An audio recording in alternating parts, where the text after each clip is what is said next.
Okay, so like update on the whole DS thing. Got to work. Uh, so far it seems to hold a lot better of a battery. Basically what we had to do is we had to um, so like I was these two screws came off properly, and then this one didn't, or no, this one didn't.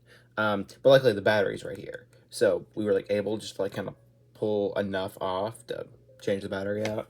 Um, and that worked. And so, yeah, there we go. Face Raiders, all right. Now, um, did not go great the repair, but it worked. I think I haven't drained the battery down fully yet. I think I read online to do that, like calibrate it. I don't know. I always get mixed messaging on whether or not that's something you should actually do. Um, but yeah. There you go. I thought we could like kind of double today's video as a little tour of what's on this thing. Right now, actually, all that I have on it is just stuff I bought before the eShop shut down. Some, I guess we'll just start from the top. I didn't organize this in any kind of meaningful way. We got like Pokemon White 2, which that's just what's in the cartridge holder right now. Which I'm noticing seems maybe a little weirder. I don't know. It might just be because it's a DS game. Anyway, that's cool. Whatever. Just kind of scrolling through. We got Pushmo. This is just a fun little puzzle game. There was like one time a few years ago I got pretty into it. I'm gonna turn the music down from this very official modded theme I have. Okay. Anyway, we got Pokemon Omega Ruby. This was one I bought pretty soon before the eShop shut down.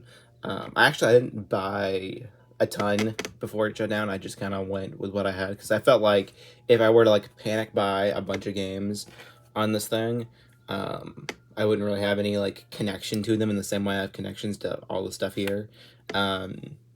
So I was just like, yeah, no, I will just miss out, I suppose, or I'll get stuff later physically, or I'll buy remakes or whatever. I mean, there's ways to get this stuff. That would be more meaningful than just like panic buying a bunch of things before it shuts down. So yeah, anyway, Omega Ruby, I never beat that one.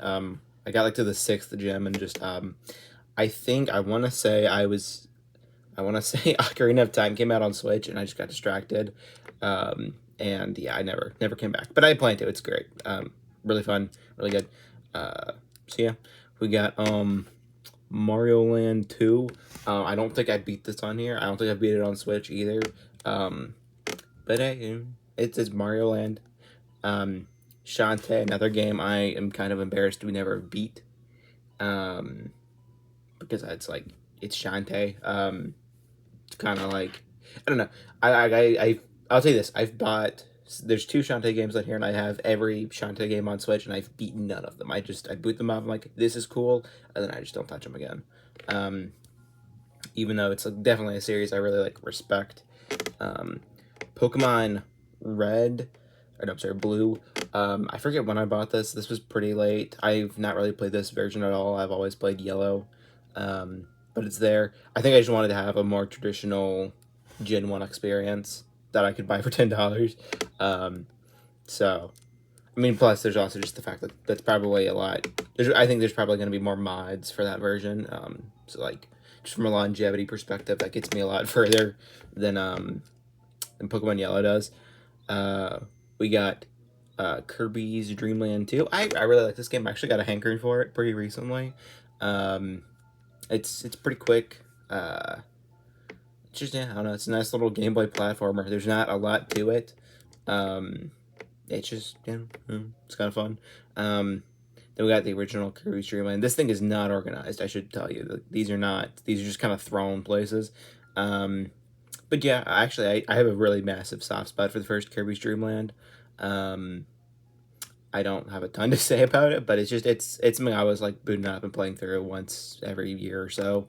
Then we got Zelda 1, which I did not beat on here for the first time, but I did play it first here, and it's my favorite NES game. It's so good. I think it holds up really well. I know a lot of people don't like the more cryptic nature of it, but I think that's what like makes it really charming in this day and age. And you can really see some of like the thought philosophies or like the design philosophies of like Breath of the Wild and Tears of the Kingdom start to show up in this game.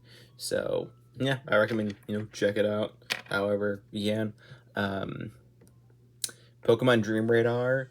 This is a game that like kind of like works with it's like a AR shooter, but it kind of works with Pokemon White 2. And you get some like that's how you get like some of the legendaries in the game. So it's pretty neat. And now it's gone forever because it was an eShop exclusive. I say gone forever. You can still there's ways, but officially gone forever until Nintendo somehow decides to re-release that. But they're not going to. They're not. There's another game I haven't played, the Oracle of Seasons. So there will be there's the Oracle of Ages down there too, and I won't have anything unique to say about it then, so I'll just say it now. I've played a lot of Link's Awakening, which is right here.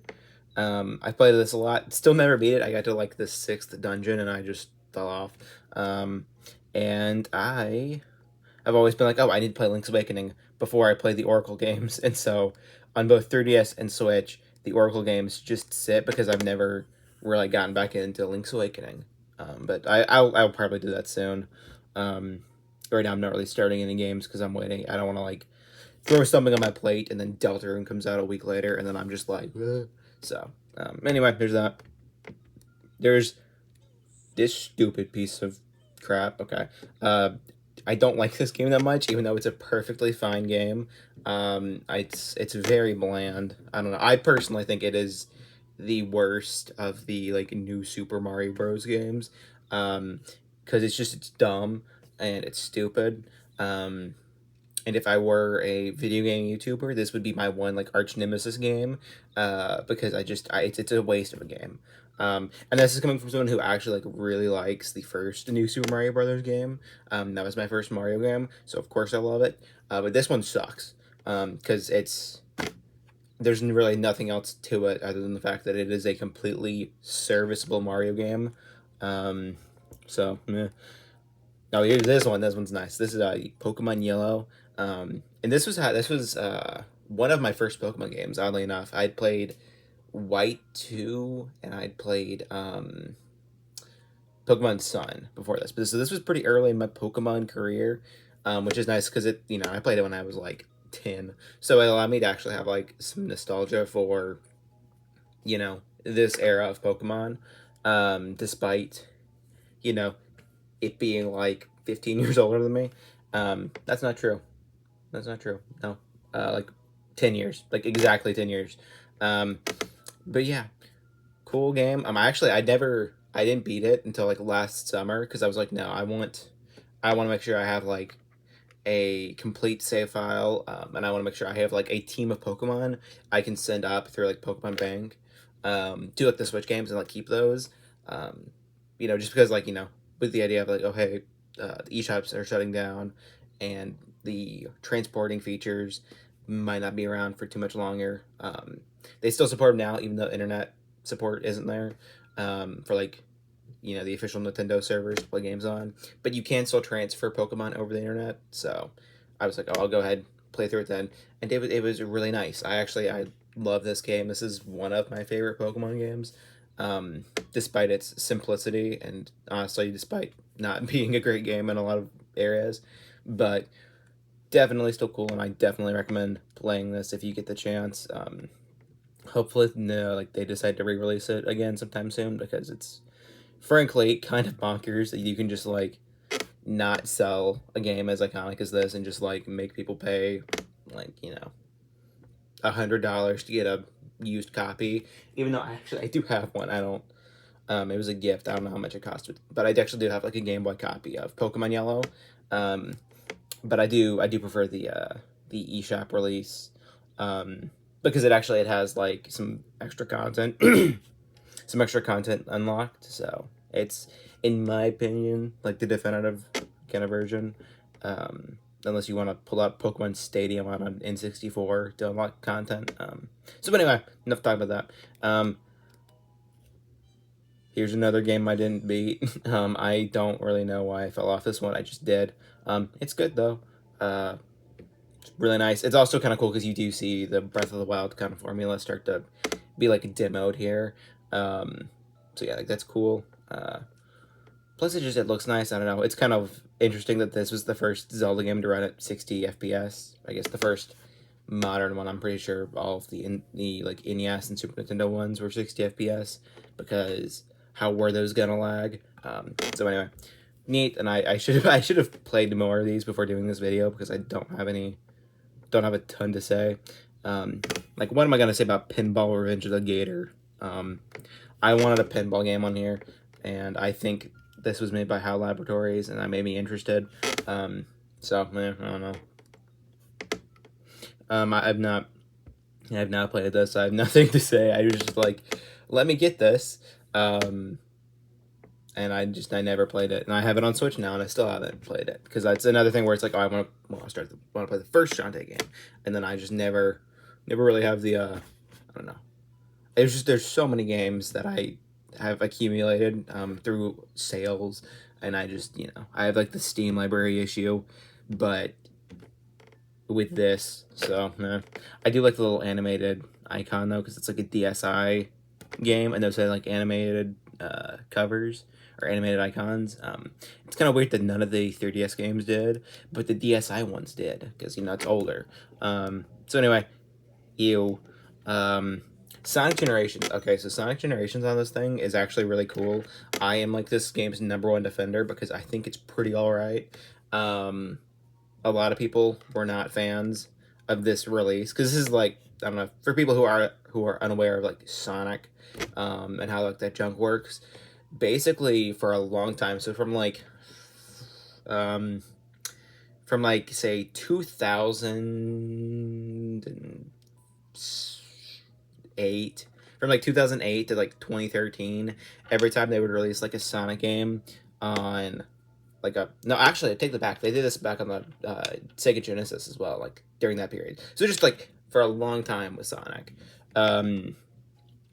it's been a tradition where like, oh, you release a game on like the current gen kind of like modern hardware, and then you release a completely different game but with the same name on the weaker hardware or like the handhelds. And so like for a long period, like every Nintendo handheld had like a version of one of these Sonic games that was weird and different, but it was the same kind of like concept. It would use like some similar mechanics, some similar like level themes. But this one's cool because it's the same concept of Sonic Generations where you're like, you're kind of going through a bunch of different levels throughout Sonic history and like remaking them and like revisiting them. So same kind of concept, but it takes a completely different like set of courses or tracks. It's not a racing game, sorry. Completely different set of levels from the different games, and even has some like different games featured. I've always seen the complaint that like, oh, they should have made these all like the handheld Sonic games that they were pulling from, which they didn't really do. But I don't mind. I think it's still a really fun way to play these games, and I actually think like the physics, which is something that's like very important to Sonic. I think the physics in this game are really good and probably the best physics that we've seen in like a non-Sega developed Sonic game, because this was not made by Sega. They just published and like gave them the permission to make it. But yeah, the physics rock, which sounds boring, but if you play enough of these, it'll start to make sense. It's kind of like the make or break for what makes a good Sonic game. A lot of people complain about various elements in this, but they don't really matter to me when I'm actually in it.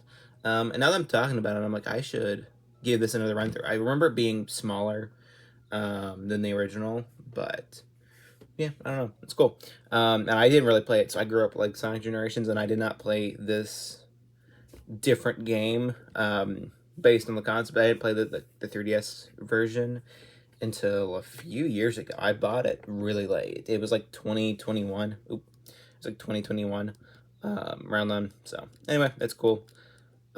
New Leaf, Animal Crossing New Leaf. This one's great.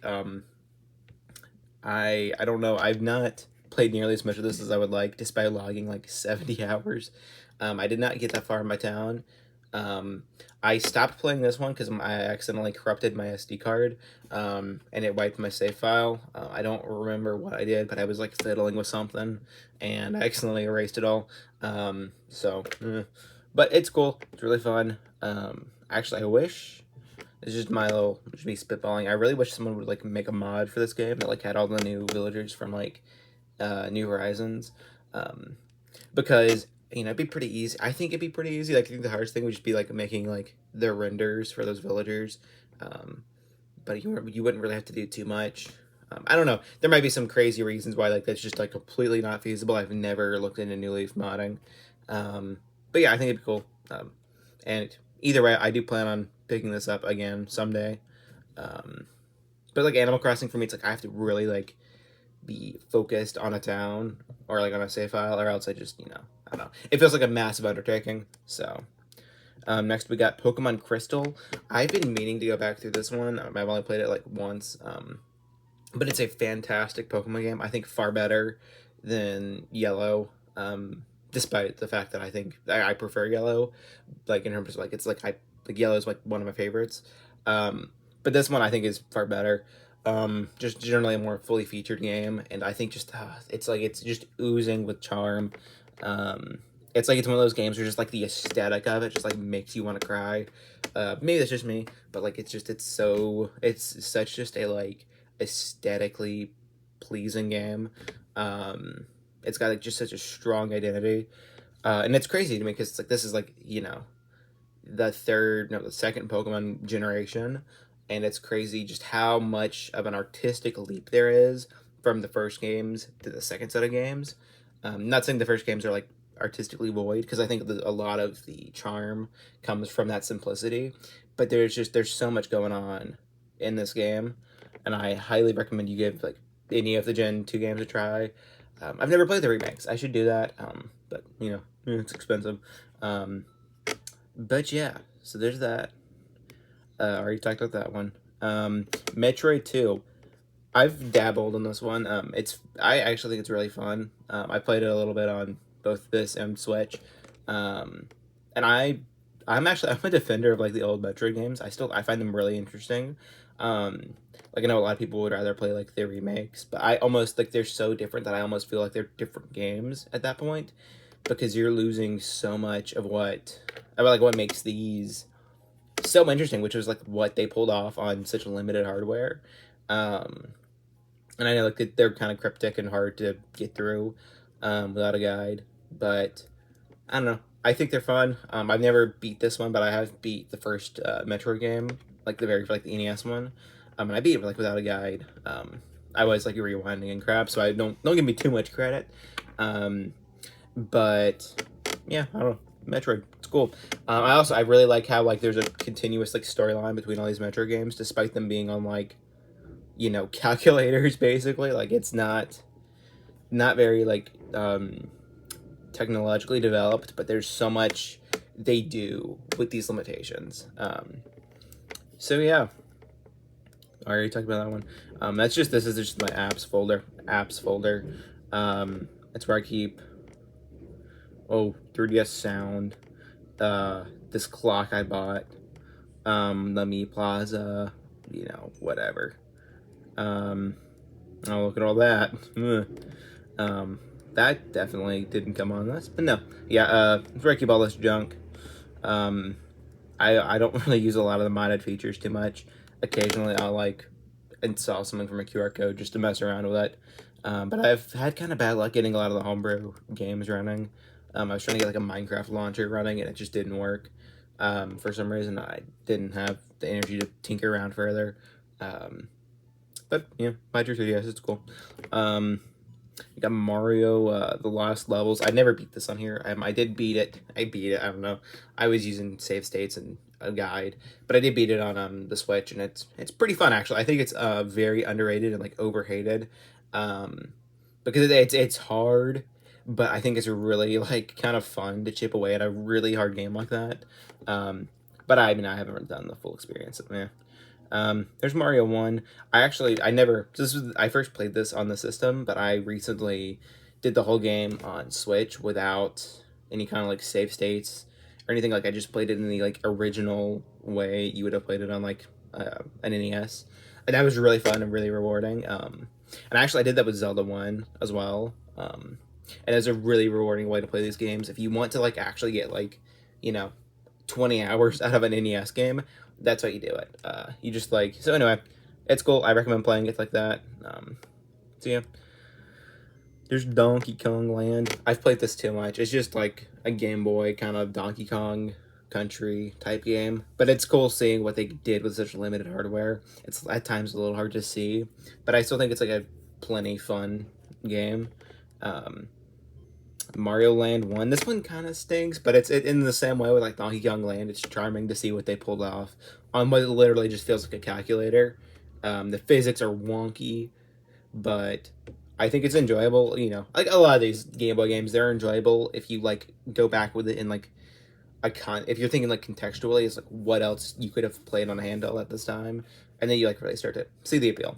So then we got Donkey Kong Land 2. There's nothing else to say. I've dabbled in this. I've never beat it, but it's more Donkey Kong Land. There's Dr. Mario. Okay, so fun story about this thing. I've played an ungodly amount of like time in this because like there was one day a few years ago I decided to sit down and watch the entirety of like Wendigoon's conspiracy theory iceberg, and I did the whole thing in like one afternoon, or more like just one day, while playing this game. Just that was all I did, and it was a memory. I'll put it to you that way.